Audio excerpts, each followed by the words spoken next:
o Almirante Kizaru enfrenta Akainu e revela o seu verdadeiro sentimento. O Chapéu de Palha comemora sua vitória em Egghead e o misterioso personagem que os aguarda em Elbaf. Mas fala galera, aqui para falar o capítulo 1124 de One Piece, um capítulo curto, um capítulo bom, porém curto. É como eu falei no review passado, que os próximos capítulos serão uns capítulos mais relaxados, mais de transição, sem muito acontecimento. Foi exatamente isso. Então chega de enrolar, deixa o seu gostei, que é muito importante, se inscreva no canal e bora pro capítulo. Fala um pouco da história de capa da Yamato. A gente vê que ela salvou uma moça de ser sequestrada. E algo curioso que eu vi dessa moça é que ela se parece muito com a Otome, aquela geisha que supostamente o Sanji teria batido, porém quem bateu de verdade foi o Queen. E até que no final o Sanji salva o rato dela, mas ela me pareceu muito ela. Talvez possa ser ela, talvez possa não ser ela. E quem sequestrou ninguém sabe. Mas é como eu falei, essa história de capa tá bem fraquinha aos moldes. Eu acho que ainda deve melhorar, tenho esperança no caso. Indo de fato pro capítulo, a gente vê o Morgans discutindo com a Vivi. E é aquilo, o Morgans, quando vai fazer alguma notícia de jornal, é sempre 40% verdadeira, 50% mentirosa e 10% duvidosa. E aquilo, o Morgans, ele quer espalhar para o mundo as notícias da derrota do Law pelo Barba Negra, da derrota do Kid pelo Shanks e que o Luffy matou o Vegapunk. Porém, a Vivi não quer que ele espalhe isso do Luffy, que é mentira. Mas a Vivi, ela meio que não entende, porque basicamente quase o mundo todo acha realmente que o Luffy matou o Vegapunk. Tanto por causa da transmissão, porque ele mesmo fala que essa transmissão foi por conta da morte dele, e porque a última notícia que se tem é que o Luffy pegou o Vegapunk como refém. Então, tipo, o mundo inteiro acha que o Luffy matou o Vegapunk. Voltando para Egghead, a gente vê a ilha envolta em chama, com tudo sendo destruído. A gente vê um barquinho, o Sentomaru, fugindo em um barco pequeno. E que bom que ele conseguiu fugir, porque eu achei que ele seria preso ou algo pior, talvez morto, né? Mas que bom que ele conseguiu fugir, tá chorando, tadinho dele, por conta do Vegapunk. E agora eu queria saber pra onde ele vai, o que ele vai fazer agora. Ou eu não sei se o Oda irá descartar ele, ou não. Eu espero que não, acho que o Oda deve usar ele pra guerra final, algum talvez história de capa. Mas isso me deixou curioso. Mas seguindo, a gente vê o Akainu tentando contactar os navios da marinha, querendo saber o que tá acontecendo. E o único que está de pé, naquele momento, é o Kizaru, ele atende e fala que todos os marinheiros estão desmaiados. E o Akainu, ele começa a ter um interrogatório com o Kizaru. Ele quer saber o porquê, o que aconteceu, se o Saturno tá bem, se os criminosos, que é o Luffy, fugiu. E o Kizaru, sem paciência, ele fala que quando alguém acordar, alguns marinheiros acordar, ele vai mandar pro Akainu o relatório sobre a situação. Porém, o Akainu, ele acusa o Kizaru de fazer corpo mole. E o Kizaru, ele meio que retruca a pergunta do Akainu, perguntando se ele já teve que matar o seu melhor amigo. E nisso a gente vê uns mini flashback do Vegapunk interagindo com o Kizaru, como eles se conheceram, o Kizaru ajudando o Vegapunk a construir a Egghead, ele com o Kuma e a Bonnie. E até teve um mini flashback bem triste, uma cena realmente bem triste, um quadro bem triste, com o Kizaru acertando o Vegapunk. Na hora que ele acerta o Vegapunk e mata ele, no reflexo dos óculos, mostra o corpo do Vegapunk caindo. Essa cena, esse quadro em particular, realmente é bem triste, mostra um pouco mais do quanto o Kizaru estava sofrendo. E pela primeira vez, o Kizaru ele desaba e começa a chorar e mostra toda a sua fúria, sua tristeza pro Akainu. Ele fala que se o Akainu não acredita nele, que ele vá lá até Egghead e olha, em vez de ficar sentado sem fazer nada. O Kizaru, nessa cena, botou a Akainu no bolso. Ele meio que mostrou que ele meio que não ficou sem paciência, que ele não mexeu com quem tá quieto. Porém, o que mais me surpreendeu nessa parte do capítulo foi que o Akainu, ele simpatizou com o Kizaru. Porque o Akainu, a gente conhece o Akainu como alguém rabugento, alguém que só briga, e com raiva, grita com os outros e tudo mais. Porém aqui, ele se desculpa com o Kizaru, ele fala assim, desculpa irmão.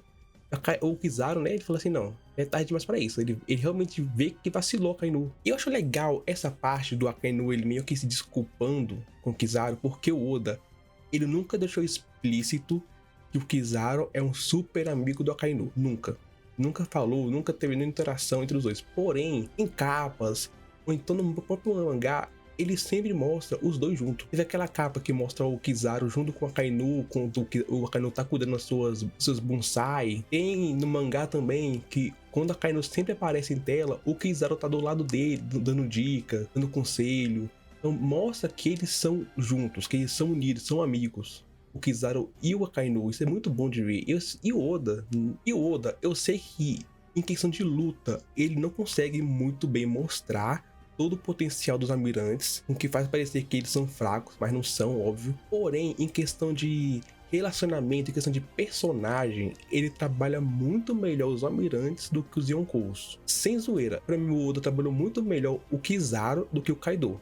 E o que o Kizaru nem precisou, por exemplo, de um flashback pra ele. Teve uns mini flashbacks, mas não um do passado dele. Igual o Kaido teve, que foi meio capítulo. Em questão de mostrar força, o Oda sabe mostrar melhor com os Yonkous, mas em desenvolvimento, personagem, essas coisas, o Oda trabalha melhor os almirantes. É só ver, por exemplo, a luta do Garp contra o Aokiji, o Akainu lutando com o Kuma, que mesmo não sendo, eles não tendo tanta relação, tem um pouco de sentimento ali, o Kizaru. O capítulo muda, a gente vai lá pro navio dos gigantes, a gente vê que o clima da festa que acabou no capítulo passado muda, porque geral tá na bad vibes, porque eles não conseguiram cumprir a missão de salvar o Vegapunk, então eles não estão com clima de festa. Até o Luffy tá triste, e o Zoro, ele manda uma frase que mostra o quão chato ele é. O Oda aqui vacilou nessa frase do Zoro. Ele diz que é patético o Luffy ficar chorando porque um velho morreu, sendo que ele é imperador agora. Irmão,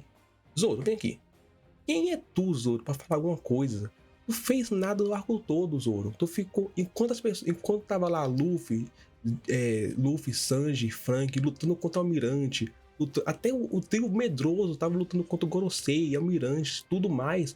O que tu tava fazendo, Zoro? Tu fez nada esse arco todo. Quando tu tava se lascando, você tava fazendo as unhas do Rob Lute. Passou 6 meses fazendo isso. E teve que ser ajudado pelo Jinbei ainda, porque nem derrotar o cara conseguiu. E não só isso, que ele ainda foi responsável por fazer a Atlas morrer, porque não conseguiu nem proteger a Lilith. A Atlas teve que se sacrificar pra proteger a pele da Lilith e do Zoro. E o cara me mandou dessa. O cara fez nada, só atrapalhou e mandou uma dessa. Ah, tá de sacanagem, né, Zoro? Fica no seu canto aí. Bom, depois desse rage, desse mini rage, a gente vê que a Lilith acorda e eles estão meio que numa sala do gigante. Eu gostei bem dessa cena porque mostra a proporção que eles são em relação aos móveis. Pô, eles são formigas no meio do sofá dos gigantes. É bem legal essa proporção de tamanho. E nisso, a Lilith, ela descobre o que aconteceu e ela começa a ter um mix de emoção. Ela começa a chorar, depois fica com fome. E meio que dá pra ver que ela parece ter agora toda a personalidade dos Vegapunks restantes. Agora que ela não tá mais conectada aos outros, e os outros morreram, menos a York no caso, ela agora sente fome, ela fica triste. Ela não é só má agora, ela é tudo. E a gente vê o Luffy triste, chorando porque não conseguiu salvar o Vegapunk. Porém a Lilith tenta